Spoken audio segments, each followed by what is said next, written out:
আসসালামু আলাইকুম বন্ধুরা, আপনারা সবাই কেমন আছেন? আশা করি ভালো আছেন। আজকের ভিডিওতে আমরা দেখব খামারের পানির পাত্র কেমন হওয়া উচিত, কতগুলো দিতে হবে এবং সঠিকভাবে ব্যবহার না করলে কি কি সমস্যা হতে পারে। ভিডিওটা শেষ পর্যন্ত দেখুন, আশা করি অনেক উপকার পাবেন। প্রথমেই বলে রাখি বন্ধুরা, আপনারা যারা আমার চ্যানেলটি সাবস্ক্রাইব করেননি এখনও, দ্রুত সাবস্ক্রাইব করে দিন এবং বেল বাটনটি অন করে দিন। একটি খামারে পানি ও খাবারের গুরুত্বপূর্ণ অপরিসীম। একটি খামারে সাধারণত তিনটি ধরনের পাত্র ব্যবহার করা যায়: ম্যানুয়াল ড্রিঙ্কার, নিপল ড্রিঙ্কার এবং অটোমেটিক ড্রিঙ্কার। আপনার খামারের আকার অনুযায়ী সঠিক ড্রিঙ্কার বেছে নিতে হবে। প্রত্যেকটি খামারে মুরগি সুস্থ রাখার জন্য প্রতিদিন পানির পাত্র পরিষ্কার করতে হবে। অন্তত দিনে একবার হলেও পুরনো পানি ফেলে নতুন পানি দিতে হবে। ময়লা ও শ্যাওলা জমলে মুরগি অসুস্থ হয়ে যায়।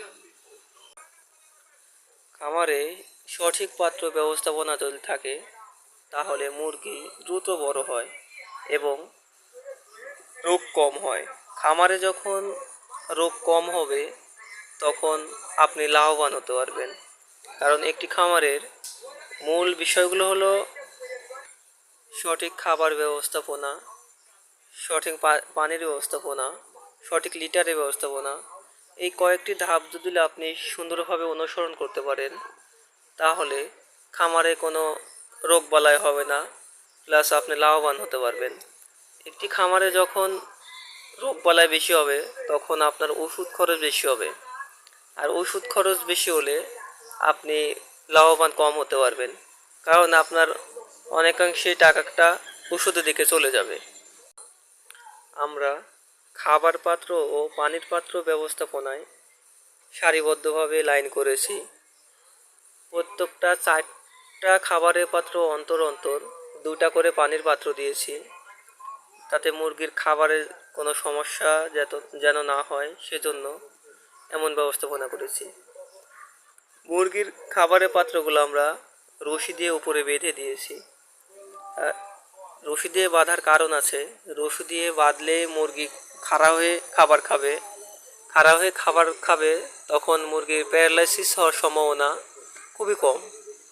যখন মুরগি বসে থেকে খাবার খাবে তখন মুরগির শরীরে ভারসাম্য সে বজায় রাখতে পারবে না, অধিকাংশ সময় মুরগি প্যারালাইসিস হয়ে যায় এবং সঠিক সময় হওয়ার আগেই মুরগিটি মৃত্যুবরণ করে। এজন্য আমরা খাবারের পাত্রটি ঝুলিয়ে রেখেছি অনেকাংশে উপরে, আর পানির পাত্রটি মেঝেতে দিয়ে রেখেছি।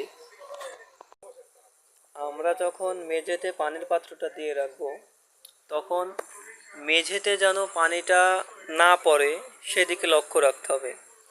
কারণ মেঝেতে যখন পানি পড়বে, গোড়া যা আমরা লিটার নামে পরিচিতি পাই, ওই লিটারটা যেন ভিজে না থাকে সব সময়।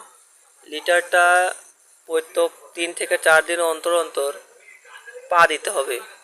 নিচের লিটারগুলো উপরে দিতে হবে, উপরের লিটারগুলো নিচে দিতে হবে। পা দিলে আলগা হয়ে যাবে এবং প্রায় শুকনো অবস্থা হয়ে যাবে। এভাবে আমরা খামার পরিচালনা করতে পারি। বন্ধুরা, এভাবেই খামারে পানি ও খাবারের পাত্র ব্যবহার করলে মুরগি সুস্থ থাকবে, উৎপাদন বাড়বে এবং খামারের লাভও অনেক বেশি হবে। ভিডিওটি ভালো লাগলে লাইক, কমেন্ট এবং সাবস্ক্রাইব করতে ভুলবেন না। দেখা হবে পরের ভিডিওতে ইনশাল্লাহ।